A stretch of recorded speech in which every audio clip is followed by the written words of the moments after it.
أهلا بكم يا رفاق في حلقة جديدة من أخضر وأكثر. كأس العالم 2026 لا يتوقف عن إبهارنا، ليس فقط داخل المستطيل الأخضر بل بالكواليس والقصص الغريبة التي تحدث خلف الستار. اليوم حنكشف لكم قصتين من أغرب كواليس المونديال. قصة لاعب تم استدعائه للمنتخب عبر منصة وظائف، والمباراة التاريخية رقم 1000 في تاريخ كأس العالم. تبحث عن عمل؟ تريد تطوير سيرتك الذاتية؟ حسناً، العادة أن تدخل إلى منصة لينكد إن لتجد وظيفة في شركة أو بنك، لكن أن تجد نفسك مستدعى للعب في كأس العالم هذا هو الجنون عينه. النجم روبرتو لوفيز مدافع منتخب الرأس الأخضر فجر مفاجأة من العيار الثقيل في برنامج في 90 وحكى قصة انضمامه العجيبة. لوفيز قال إنه أنشأ حساباً على لينكد إن أيام الجامعة ونسيه تماماً، وفجأة وصلته رسالة باللغة البرتغالية من شخص يدعى روي أغواس. لوفيز ظن أن الرسالة مجرد إعلان مزعج أو سبام وتجاهلها ل9 أشهر كاملة، حتى عادت الرسالة مجددا، ولكن هذه المرة باللغة الإنجليزية. والصدمة أن المرسل هو مدرب منتخب الرأس الأخضر الذي كان يبحث عن الطيور المهاجرة والمواهب لتمثيل الوطن.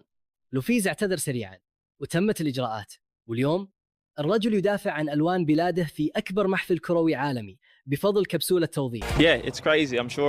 أنا متأكد أن الكثير سمعوا عن هذه القصة من قبل، لكن الطريقة التي تم التواصل معي بها للعب مع المنتخب الوطني كانت عبر لينكدين. كان لدي حساب أنشأته أيام الجامعة قبل سنوات طويلة، وتواصل معي حينها المدرب روي أغواس وأرسل لي رسالة باللغة البرتغالية ولم أفهمها في ذلك الوقت، لذلك وبسبب جهلي تجاهلتها تماما. ظننت أنها مجرد رسالة مزعجة ولم أعطيها أي اهتمام، ولحسن الحظ بعد 9 أشهر عاد وأرسل لي رسالة أخرى باللغة الإنجليزية، وعندها فهمت المقصود منها.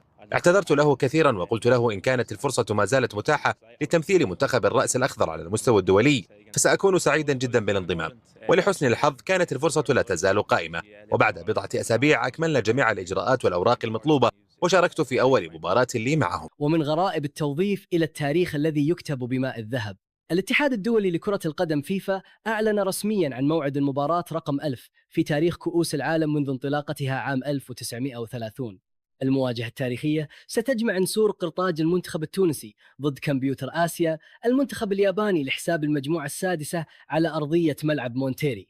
ولأن الحدث استثنائي فقد اختار الفيفا الحكم الروماني ستيفان كوفاتش، وهو وجه مألوف جدا لعشاق دوري روشن السعودي لكثرة إدارته للمباريات الكبرى هناك. الفيفا صمم طاقما خاصا جدا لطاقم التحكيم في هذه الليلة بلمسات ذهبية براقة تحمل الرقم 1000 ليخلد هذا اللقاء في ذاكرة التاريخ. قصص تثبت لنا أن المونديال ليس مجرد 90 دقيقة، بل هو شغف وتاريخ وأحيانا رسالة عشوائية على وسائل التواصل قد تغير حياتك للأبد. شاركونا في التعليقات، ما هي أغرب قصة سمعتموها في هذا المونديال حتى الآن؟ ولا تنسوا الاشتراك في قناتكم أخضر وأكثر وتفعيل الجرس ليصلكم كل جديد كواليس المونديال أولا بأول. نراكم في الفيديو القادم، إلى اللقاء.